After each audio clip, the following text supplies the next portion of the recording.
Hello, তোমাকে আজকে খুব সুন্দর লাগছে। আপনি আমাকে দেখতে পাচ্ছেন? হ্যাঁ, না না, চাপা বাজে। সত্যি পাচ্ছি। আচ্ছা, আপনি যে আমাকে দেখতে পাচ্ছেন, আমাকে একটা ক্লু দেন তো। ঠিক পরনি কেন?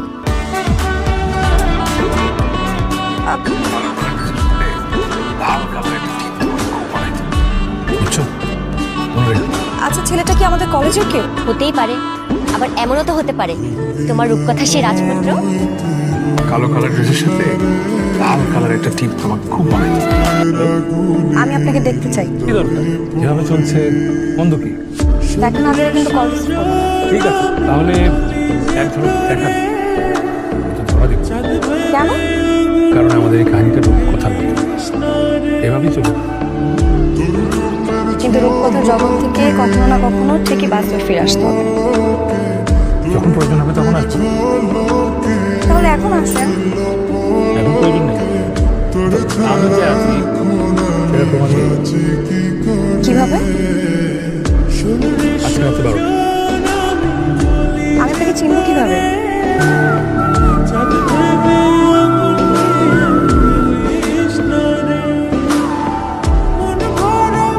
হ্যালো, তাহলে এভাবেই চলতে থাকুক আমাদের রূপকথার গল্প। নাকি কথার প্রেম?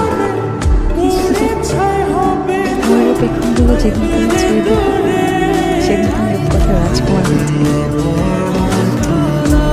হ্যাঁ বললাম তো, বুঝতে পেরেছি সবকিছু। তুমি যেভাবে বলেছো এভাবেই হবে। আচ্ছা ঠিক আছে, ঠিক আছে, রাখো। বাবা, জি বাবা। আগামী শুক্রবার বাসায় গেস্ট আসবে। কিছুদিন অন্য কোথাও যাবে, বাসায় থাকবে। তুমি ওকে সব খুলে বলো। আচ্ছা ঠিক আছে। কি হয়েছে মা? আর শুন না, খুব ভালো একটা পাত্র পাওয়া গেছে। তোর বাবার কলিগের ছেলে, লন্ডনে স্কলারশিপ হয়েছে, যাওয়ার আগে বিয়ে করে যাবে। আমার যা খুশি লাগতেছে। কিন্তু মা, আমি তো এখন বিয়ে করব না।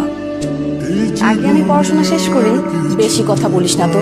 এত ভালো পাত্র তো হাতছাড়া করা যাবে না। পড়াশোনা বিয়ের পরে করবি। বিয়ে করলে কি পড়াশোনা বন্ধ হয়ে যায় নাকি? মা, এত ভালো পাত্র দরকার নাই। আমি এখন বিয়ে করবো না, ব্যাস। আর বিয়ে নিয়ে কোনো কথা বলবো না, প্লিজ। এত ভালো ছেলে কি হাতছাড়া করা যায়? একটা ভালো পাত্র পাইছি, আয় চল বলবি যে বিয়ে করবি না। আমি তোমার সাথে দেখা করতে চাই।